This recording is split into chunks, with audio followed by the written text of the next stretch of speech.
जनता जनार्दन के सामने नतमस्तक हूं।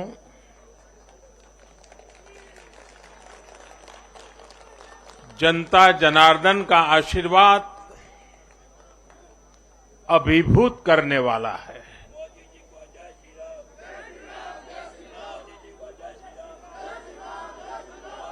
श्रीमान जेपी नड्डा जी के नेतृत्व में भारतीय जनता पार्टी के कार्यकर्ताओं ने जो परिश्रम किया है, उसकी खुशबू आज हम चारों तरफ अनुभव कर रहे हैं।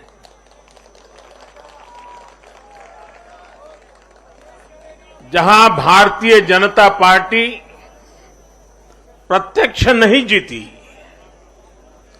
वहां भाजपा का वोट शेयर भाजपा के प्रति स्नेह का साक्षी है। मैं गुजरात और हिमाचल और दिल्ली और जनता का बहुत विनम्र भाव से आभार व्यक्त करता हूं। भाजपा के प्रति ये स्नेह देश के अलग अलग राज्यों के उपचुनाव में भी दिख रहा है। यूपी के रामपुर में भाजपा को जीत हासिल हुई है। बिहार के उपचुनावों में भाजपा का प्रदर्शन आने वाले दिनों का स्पष्ट संकेत कर रहा है। मैं आज चुनाव आयोग का भी अभिनंदन करता हूं, उनका आभार व्यक्त करता हूं। और ये चुनाव के दरमियान एक बहुत बड़ी बात जिसकी चर्चा होनी चाहिए थी, जहां तक मेरी जानकारी है, एक भी पोलिंग बूथ में रीपोलिंग करवाने की नौबत नहीं आई है।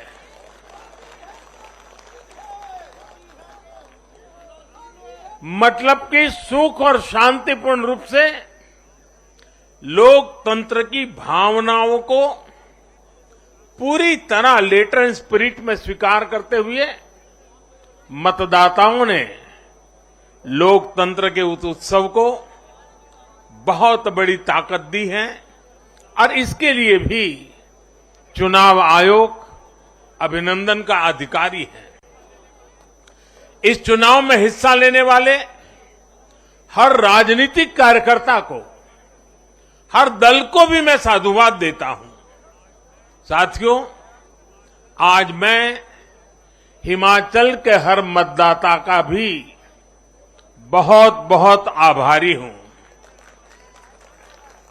जैसे अभी नड्डा जी बता रहे थे, हिमाचल के चुनाव में 1% से भी कम अंतर से ये हार जीत का फैसला हुआ है।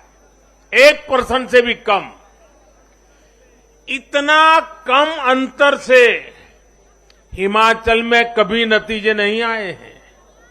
हिमाचल में हर 5 वर्ष में सरकारें बदली हैं, लेकिन हर में जब बदलाव हुआ है, कभी 5%, कभी 6%, कभी 7%। जीतने वाले और हार वाले के बीच में अंतर रहा है। इस बार 1% से भी कम। इसका मतलब है कि जनता ने भी भारतीय जनता पार्टी को विजयी बनाने के लिए भरसक प्रयास किया है।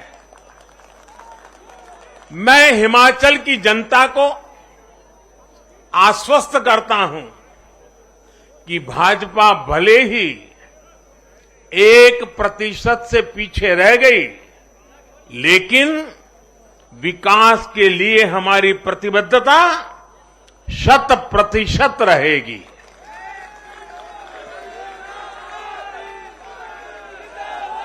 हिमाचल से जुड़े हर विषय को हम पूरी मजबूती से उठाएंगे और केंद्र सरकार के द्वारा हिमाचल की प्रगति का जो उसका हक है, उसमें भी कभी हम कमी नहीं आने देंगे।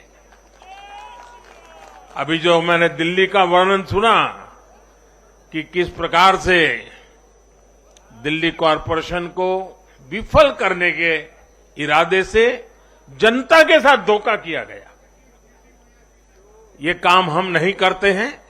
हम हिमाचल की प्रगति के लिए भी भारत सरकार की प्रतिबद्धता वैसी ही बनी रहेगी। साथियों, बीजेपी को मिला जन समर्थन इसलिए भी महत्वपूर्ण है क्योंकि ये ऐसे समय में आया है जब भारत अमृत काल में प्रवेश कर चुका है। ये दिखाता है कि आने वाले 25 साल सिर्फ और सिर्फ विकास की राजनीति के ही है। भाजपा को मिला जन समर्थन नए भारत की आकांक्षाओं का प्रतिबिंब है। भाजपा को मिला जन समर्थन भारत के युवाओं की युवा सोच का प्रकटीकरण है। भाजपा को मिला जन समर्थन गरीब, दलित, वंचित, पिछड़े, शोषित, आदिवासियों के सशक्तिकरण के लिए है। लोगों ने भाजपा को वोट दिया क्योंकि भाजपा का हर सुविधा को प्रत्येक गरीब, मध्यम वर्गीय परिवार तक जल्द से जल्द पहुंचाना चाहती है। लोगों ने भाजपा को वोट दिया क्योंकि भाजपा देश के हित में बड़े से बड़े और कड़े से कड़े फैसले लेने का दम रखती है।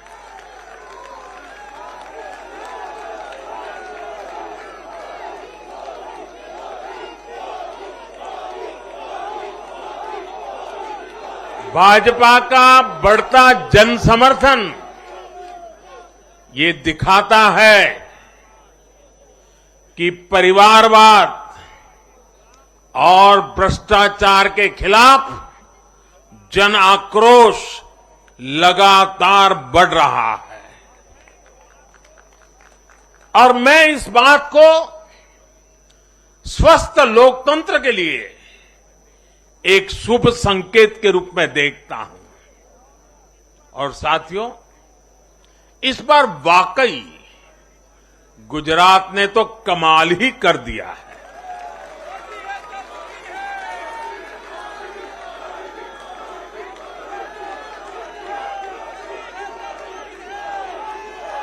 मैं नड्डा जी सहित सभी भाजपा कार्यकर्ताओं को बधाई देता हूं और विशेष रूप से मैं गुजरात की जनता को भी नमन करता हूं। चुनावों के दौरान मैंने गुजरात के भाई बहनों और युवाओं से कहा था कि इस बार नरेंद्र का रिकॉर्ड टूटना चाहिए। और मैंने वादा किया था कि भूपेंद्र नरेंद्र का रिकॉर्ड तोड़े, इसलिए नरेंद्र जी जान से मेहनत करेगा।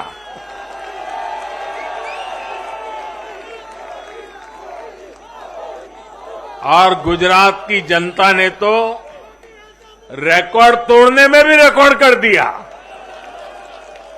उसने गुजरात की स्थापना से लेकर के अब तक सारे रिकॉर्ड तोड़ दिए।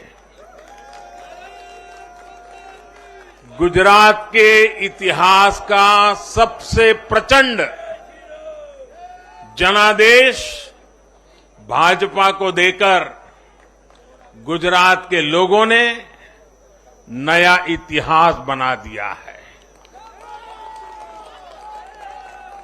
2.5 दशक से निरंतर सरकार में रहने के बावजूद इस प्रकार का प्यार अभूतपूर्व है, अद्भुत है। लोगों ने जाति, वर्ग, समुदाय और हर तरह के विभाजन से ऊपर उठकर भाजपा को वोट दिया है।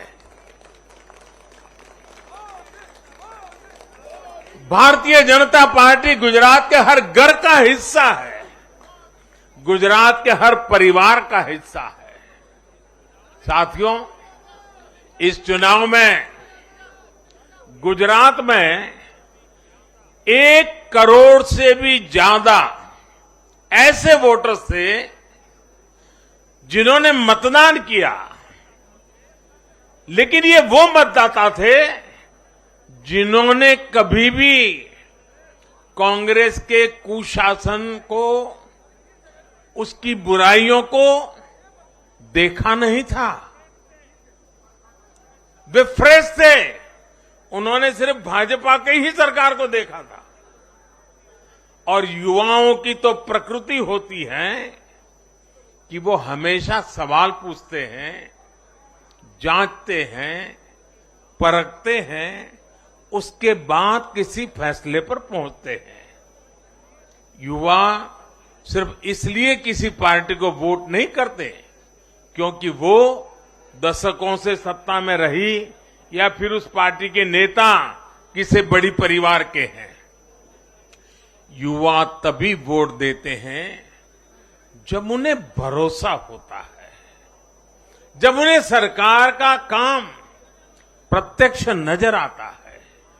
और इसलिए आज युवाओं ने जब भाजपा को भारी संख्या में वोट दिया है, सीट से लेकर वोट तक के सारे रिकॉर्ड तोड़ दिए हैं, तो इसके पीछे का संदेश बहुत स्पष्ट है। इसका मतलब है कि युवाओं ने हमारे काम को जांचा, परखा और उस पर भरोसा किया है।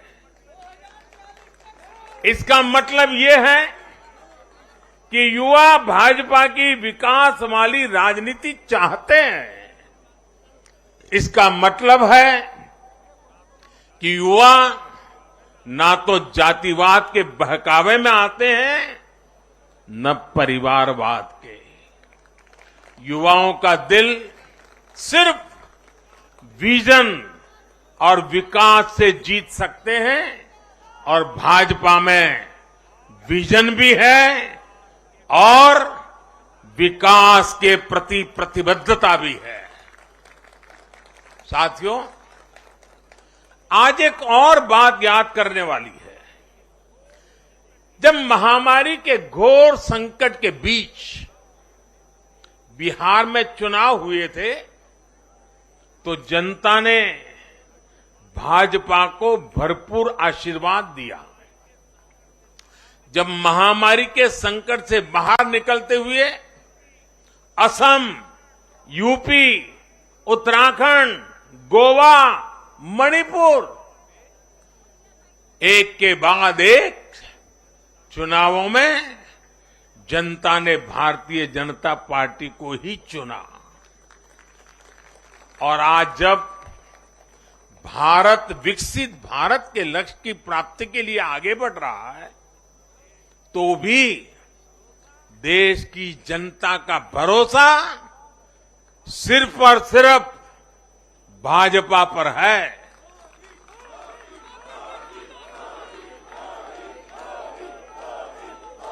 मैं बड़े बड़े एक्सपर्ट्स को भी ये याद दिलाना चाहता हूं कि गुजरात के इस चुनाव में भाजपा का आह्वान था, विकसित गुजरात से विकसित भारत का निर्माण। गुजरात के नतीजों ने सिद्ध किया है कि सामान्य मानवी में विकसित भारत के लिए कितनी प्रबल आकांक्षा है। संदेश साफ है।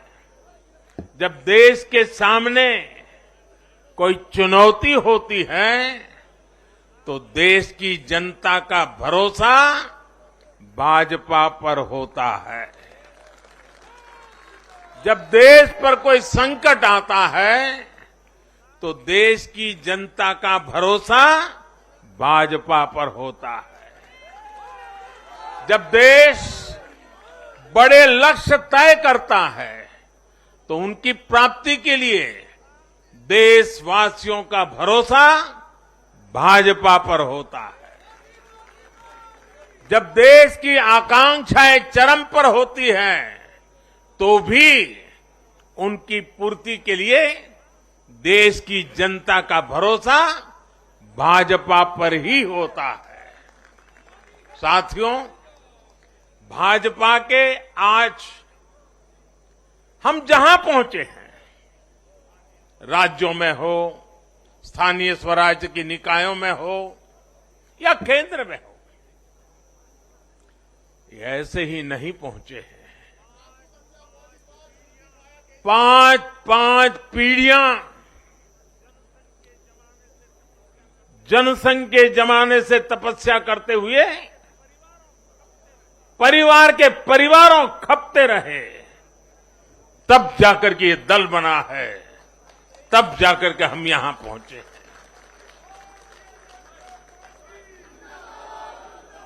भाजपा के लिए लाखों समर्पित कार्यकर्ताओं ने अपना जीवन खपा दिया है।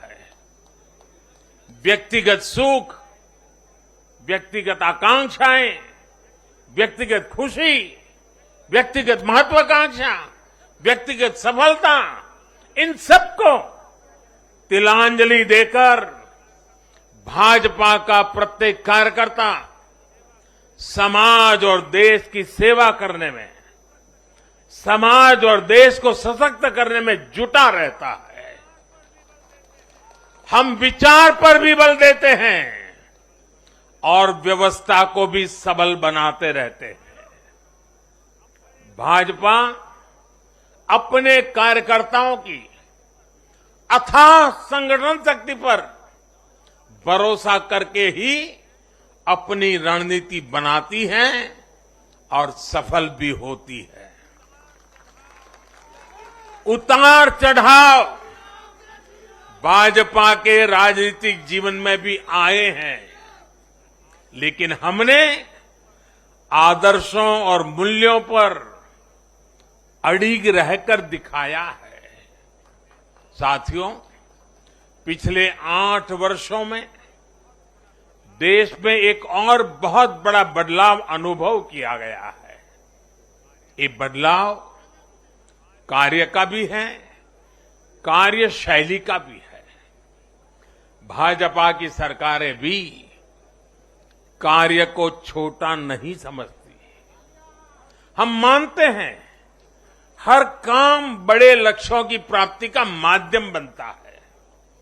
इसलिए भाजपा की सरकारों ने गरीबों के लिए पक्के घर, शौचालय, गैस कनेक्शन, बिजली कनेक्शन, नल से जल, बैंक में खाते, मुफ्त इलाज, मुफ्त भोजन, इंटरनेट, ऐसी बेसिक सुविधाओं पर फोकस किया है।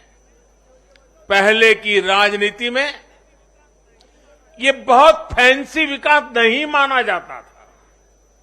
पहले की राजनीति में इसे बड़े काम के तौर पर देखा भी नहीं जाता था।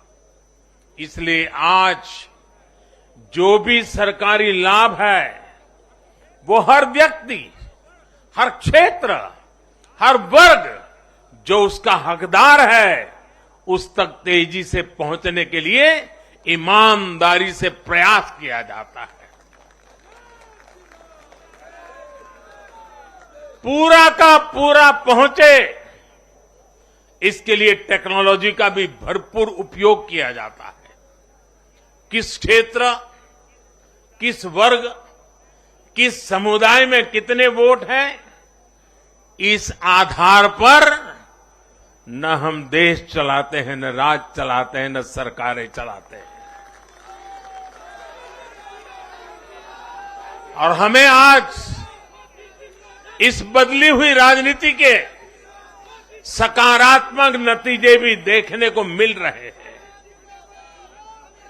आज बड़े बड़े एक्सपर्ट भी ये कह रहे हैं कि भारत में गरीबी कम हो रही है।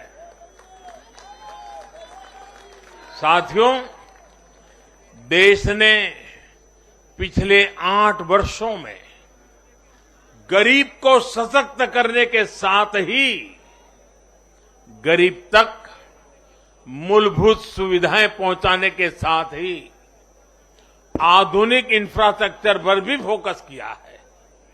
रोड हो, रेल हो, एयरपोर्ट्स हो, टनल्स हो, सोलर पावर प्लांट हो, स्टेडियम हो, ऑप्टिकल फाइबर नेटवर्क हो, जो भी हो, सबसे उत्तम हो, सबसे श्रेष्ठ हो, ये आकांक्षा लेकर आज भारत चल रहा है। और साथियों, मैं एक और बात आपको याद दिलाना चाहूंगा। हम सिर्फ घोषणा करने के लिए घोषणा नहीं करते, हम राष्ट्र निर्माण के व्यापक मिशन के लिए निकले हुए लोग हैं। इसलिए सिर्फ 5 वर्ष के राजनीतिक नफा नुकसान को देखते हुए हम कोई भी घोषणा नहीं करते। हमारी हर घोषणा के पीछे एक दूरगामी लक्ष्य होता है, एक रोड मैप होता है। ये बात स्पष्ट है कि देश आज शॉर्टकट नहीं चाहता। देश का मतदाता आज इतना जागरूक है कि क्या उसके हित में है, क्या उसके अहित में है, वो अच्छी तरह जानता है। देश का वोटर जानता है कि शॉर्टकट की राजनीति का कितना बड़ा नुकसान देश को उठाना पड़ेगा। आज देश में कोई संशय नहीं कि अगर देश रहेगा, देश समृद्ध होगा, तो सबकी समृद्धि तय है।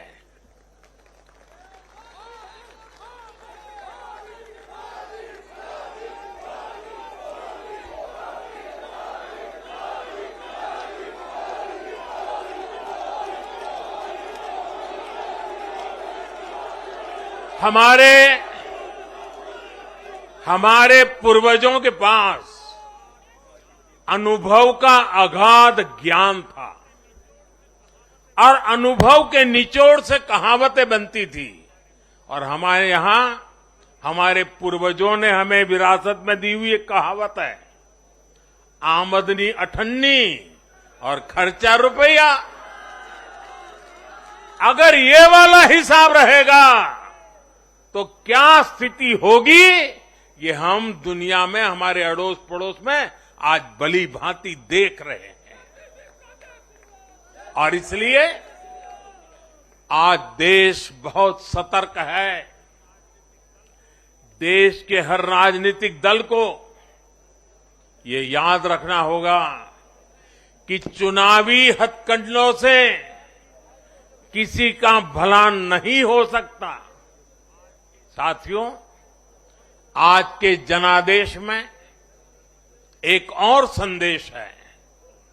समाज के बीच दूरियां बढ़ाकर राष्ट्र के सामने नई चुनौतियां खड़ी करके जो राजनीतिक दल तत्कालिक लाभ लेने की फिराक में रहते हैं, उन्हें देश की जनता, देश की युवा पीढ़ी देख भी रही है और समझ भी रही है।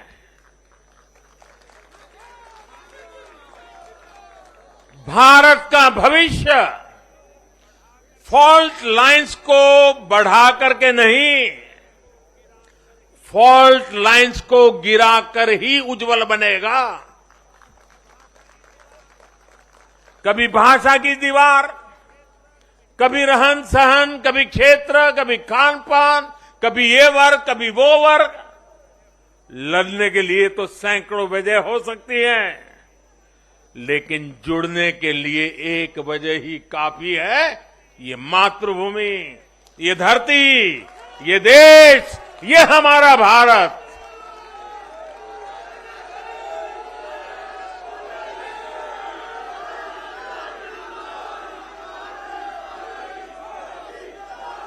जीने के लिए और मरने के लिए इससे बड़ी वजह कोई और नहीं हो सकती।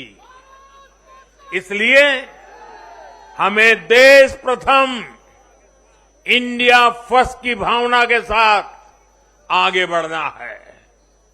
साथियों, मुझे खुशी है कि आज भारत के गांव हो या शहर, गरीब हो या मिडिल क्लास, किसान हो या श्रमिक, सभी की पहली पसंद भाजपा है।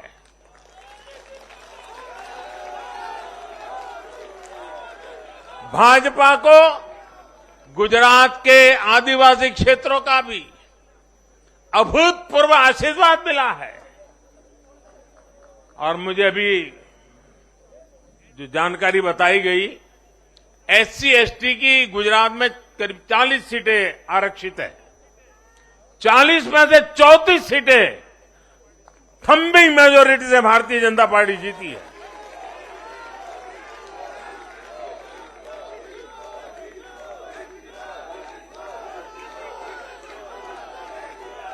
आज आदिवासी भाजपा को अपनी आवाज मान रहे हैं। आज भाजपा को आदिवासी समुदाय का जबरदस्त समर्थन मिल रहा है। इस बदलाव को पूरे देश में महसूस किया जा रहा है। ऐसा इसलिए हो रहा है क्योंकि दशकों तक जिन आदिवासियों की आकांक्षाओं को नजरअंदाज किया गया, वो अब देख रहे हैं कि भाजपा लगातार उनकी उम्मीदें पूरी करने में जुटी है। ये भाजपा ही है जिसके प्रयासों से देश को पहली आदिवासी राष्ट्रपति मिली है। ये भाजपा ही है जिसने आदिवासी कल्याण के लिए बजट बढ़ाया और आदिवासी क्षेत्रों में विकास को रफ्तार दी। भाजपा सरकार ने ऐसे अनेक कदम उठाए हैं जिससे आदिवासी समुदाय के लोगों को आर्थिक रूप से मजबूत बनाया जा रहा है। देश भर में आदिवासी स्वतंत्रता सेनानियों के म्यूजियम बनाकर भाजपा आजादी के उन वीर योद्धाओं को सम्मान दे रही है। भगवान बिरसा मुंडा के जन्मदिन को भाजपा सरकार में ही जनजातीय गौरव दिवस घोषित किया गया है। हमारे इन प्रयासों ने आदिवासी युवाओं को उनके स्वाभिमान को ऊंचा किया है। आज भाजपा आदिवासियों को सशक्त करने के लिए हर संभव प्रयास कर रही है।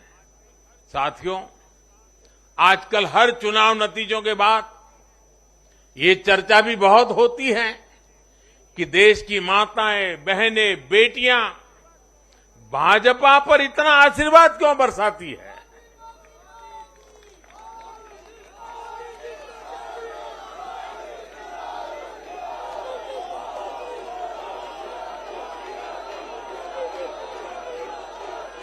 अगर कोई ईमानदारी से आत्मचिंतन करे तो ये पाएगा कि आजादी के बाद से पहली बार आज देश में एक ऐसी सरकार है जो महिलाओं की समस्याएं, उनकी चुनौतियां, उनकी आवश्यकताएं, उनकी आकांक्षाएं, उसे समझने का लगातार प्रयास कर रही है और उसके अनुसार काम की योजना बनाती है। गांव देहात से लेकर शहर तक घरेलू कार्य में व्यस्त महिला से लेकर स्वरोजगार करने वाली या किसी रोजगार से जुड़ी महिलाओं के लिए जितना भाजपा सरकार ने किया है उतना पहले किसी भी सरकार ने नहीं किया।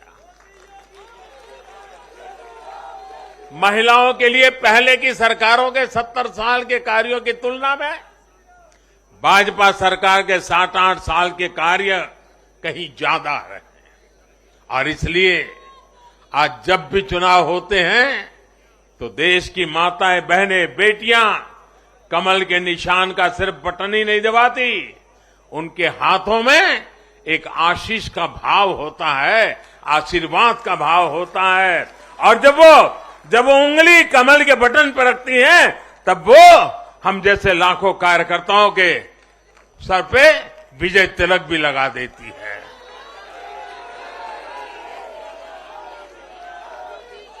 महिलाओं के मुद्दे भाजपा के लिए चुनावी मुद्दे नहीं है, बल्कि भाजपा की हर योजना का वो प्राण तत्व है।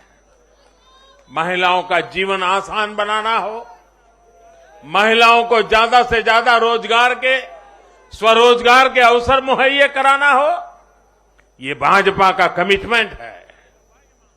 मैं इसे अपनी सरकार का सौभाग्य मानता हूं कि हमें महिला सशक्तिकरण के लिए इतना कुछ करने का मौका देश की जनता ने दिया है। साथियों, आने वाला समय देश के लिए, हम सभी के लिए बहुत महत्वपूर्ण है। सबका साथ, सबका विकास, सबका विश्वास और सबका प्रयास, इस भावना पर आगे बढ़ते हुए हमें विकसित भारत के लिए काम करना है। हमें मिलकर एक दूसरे के साथ काम करना है। आइए, नागरिक के रूप में हम विकसित भारत के संकल्प के साथ जुड़े, विकसित भारत के इस अभियान से जुड़े और मैं फिर एक बार देश भर के लाखों कार्यकर्ताओं को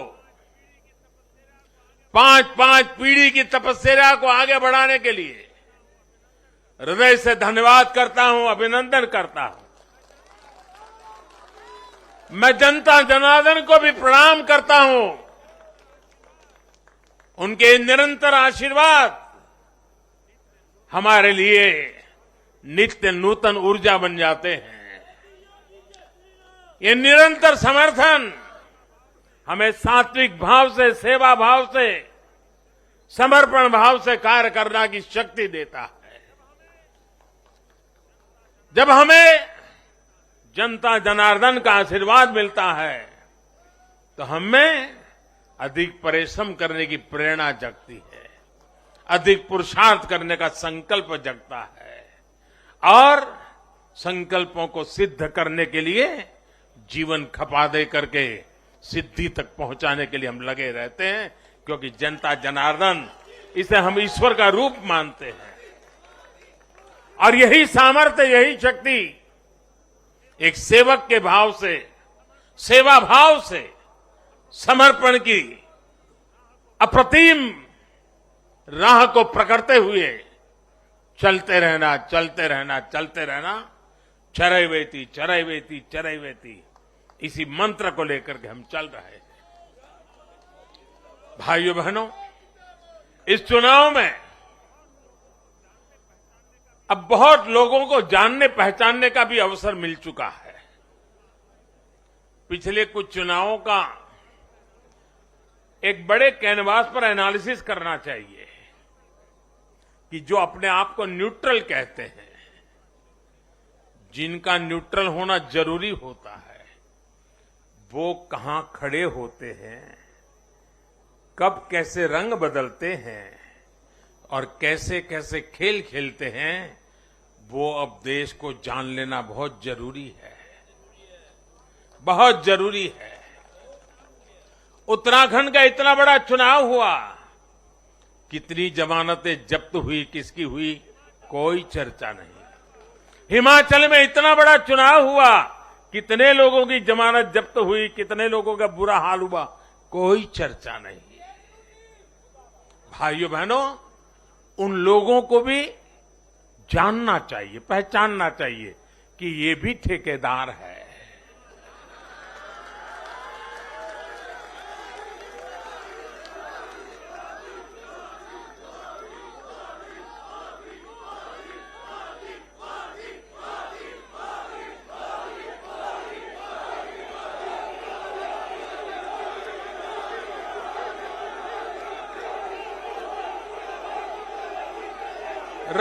राजनीति में सेवा भाव से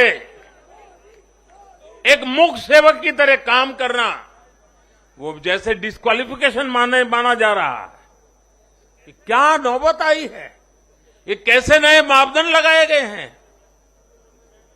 अब देखिए, मुझे खुशी हो रही है कि हमारे गुजरात के सीएम भूपेंद्र भाई पटेल करीब करीब 2 लाख वोटों से जीते हैं। असेंबली सीट पे, लोकसभा में भी कोई 2 लाख से जीते तो बहुत बड़ी बात मानी जाती है। असेंबली में करीब करीब 2 लाख वोट से जीतना, लेकिन ठेकेदारों का, उनका तराजू कुछ और है। और इसलिए भाइयों बहनों, हमें निरंतर विपरीत इन जुल्मों के बीच में आगे बढ़ना है। हमें अपनी सहन शक्ति को बढ़ाना है, हमें अपनी समझ शक्ति को बढ़ाना है, और हमें हमारे सेवा भाव का विस्तार भी करना है, हमारे सेवा भाव की गहराई भी बढ़ानी है, और सेवा भाव से ही जीतना है। क्योंकि जो जहां बैठा है वो बदलने वाला नहीं है, उसका इरादा नेक नहीं है जी। और इसलिए हमारी कसौटी है, हर पल हमारी कसौटी है। और मैं तो कभी कभी मानता हूं, और खास करके 2002 के बाद मैं विशेष रूप से मानता हूं, शायद मेरे जीवन का कोई पल ऐसा नहीं गया, कोई कदम ऐसा नहीं रहा जिसकी धज्जियां न उड़ा दी गई हो, जिसकी आलोचना नहीं, धज्जियां उड़ा देना, बाल नोच लेना। लेकिन इसका मुझे बहुत फायदा हुआ, क्योंकि मैं हमेशा सतर्क रहा। हर इस प्रकार की बुरी प्रवृत्ति से कुछ न कुछ सकारात्मक खोजता रहा, खुद में बदलाव लाता रहा, सीखता गया, बढ़ता गया। और जिन लोगों को चारों तरफ से उछालने वाले लोग रहते हैं, कंधे पर बिठा करके नाचने वाले लोग हैं, उनसे सुधरने की भी संभावना नहीं होती है। वो तो जो है वहां से भी बिगड़ेंगे। और इसलिए आलोचनाओं ने भी हमें बहुत सिखाया है। हर आलोचना में से हमारे काम की चीज हमें खोजते रहना है, हमें अपनी शक्ति को बढ़ाते रहना है, और कठोर से कठोर झूठे आरोपों को सहने का सामर्थ्य भी बढ़ाना होगा साथियों, क्योंकि अब जुल्म बढ़ने वाला है। अब मान के चलिए, मुझ पर भी बढ़ने वाला है, आप सब पर भी बढ़ने वाला है, क्योंकि ये सहन नहीं कर पाएंगे, ये पचा नहीं पाएंगे। और उसका जवाब यही है, हमें अपनी सहन शक्ति बढ़ाना है, हमें अपनी समझदारी का विस्तार करना है, हमें अधिक से अधिक लोगों को समावेश करने की दिशा में अपने हाथ चौड़ा करके लोगों को स्वीकारना है, स्वागत करना है। सकारात्मक रास्ता, सेवा भाव का रास्ता, समर्पण का रास्ता, यही मार्ग हमने चुना है, वही मार्ग हमको यहां पहुंचाया है। और आगे भी हमारे पुरुषार्थ से, परिश्रम से देश की आकांक्षाओं वाला ये देश भी बनेगा। 2047 जब हिंदुस्तान आजादी के 100 साल मनाएगा, विकसित भारत हमारे नौजवानों के हाथ में हम दे के जाएंगे। दोस्तों, बोलिए भारत माता की। भारत माता की भारत माता की